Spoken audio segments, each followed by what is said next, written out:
Hello, everyone. I wanted to today discuss the war in the Middle East. So, this is a chart of Iran on February 28, 2026 at 3:30 Eastern Standard Time, there and 9:27 their time when the war started. When you look at the chart, it's very interesting. I wanted to be very quick, less than 3 minutes, just to give you an overview. This is ascendant in Aries, which is run by Mars. And Aries is a movable planet, very fiery. So that indicates that movable Aries Lagna. We call it Aries Lagna, which symbolizes speed, action, and military action. The second, you look at the 11th, house here, Aquarius. You have Mars and Rahu together, very close. Mars is combust because of Sun, very close to Sun, very powerful heat. Mars and Rahu causes something called, we call it Angaraka Yoga. Angaraka Yoga is very much connected to fiery military assertion, aggression, and military operations. So it's very much indicative. Second point. The third point is there is a combination of five planets, in which tells a fiery global turning point, I would say, which is very critical. You just look at this 11th, Mars, Mercury, Rahu, Venus, Sun, all are in one. It's a very powerful time, and it is a very conflict inducing time for Iran and that area, I would say, because I can't be specific because it also spills, logically speaking. The other important thing is that Saturn transit. Saturn is in Pisces, and if you look at the degrees of the Saturn, he's in 7 degree 25. He will aspect Taurus, and he's probably aspecting Rohini Nakshatra. Whenever Saturn aspects Rohini Nakshatra, there is war. And it's more specifically to India, Pakistan. If it's go back to history, that has happened again and again and again and again.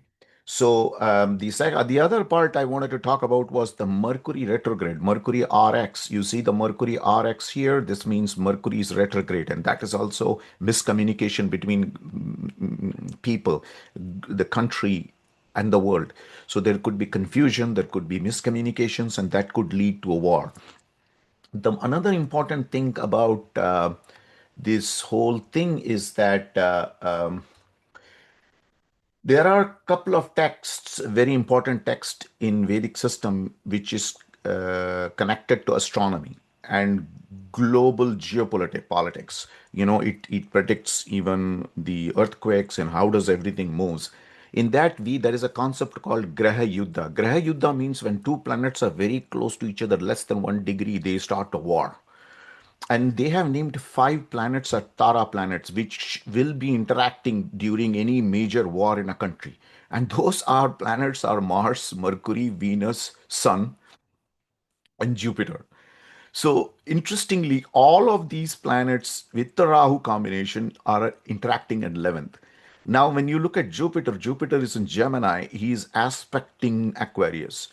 Plus, there is a major Graha Yuddha going on. Graha Yuddha means look at Mercury and Venus. Mercury shows W, means winning the war, and Venus is losing the war. Venus is for love, affection, coming to an agreement, failed. So that war, if you look at here, Mercury is at 28 degrees, Venus is at 28 degree 4. They are less than one, very close. The disks are, touching each other, which means there is going to be Graha Yuddha, Yuddha. That means war. All these indications show that there is a war. When I go back to the next one, but this war is going to end very well for Iran, in my opinion, because when I look at Navamsa next, it has a Mahapurush Yoga, Mars in 3, and 10th Mercury and Venus, which shows positivity. I don't want to get into this again. The career, that means the future of economy of Iran looks very bright.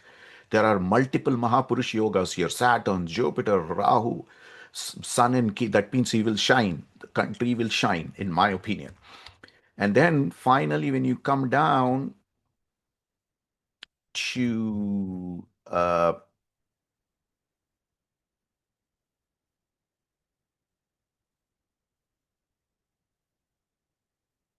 the Dasha system, here is Dasha. Before that, relative to the moon and the sun, there is a yoga. That means there is a conjunction. Yoga means a specific results. When I look at this combination at this point of time, when this war happened, the solar lunar yoga is called in Saubhagya, which means good fortune. The result of this war will be very good for the country. I don't know good or bad in a political sense, but it is going to be generally good for the country. Even if the current political establishment is there or new comes, it will be finally good for the region and for the country. The last point I wanted to make is that you see when this attack happened, it was Pushya Nakshatra in the constellation of Pushya Nakshatra, which is ruled by Saturn, which means the Saturn Mahadasha started. So I expect this war to extend and or everything getting settled in next 17 months.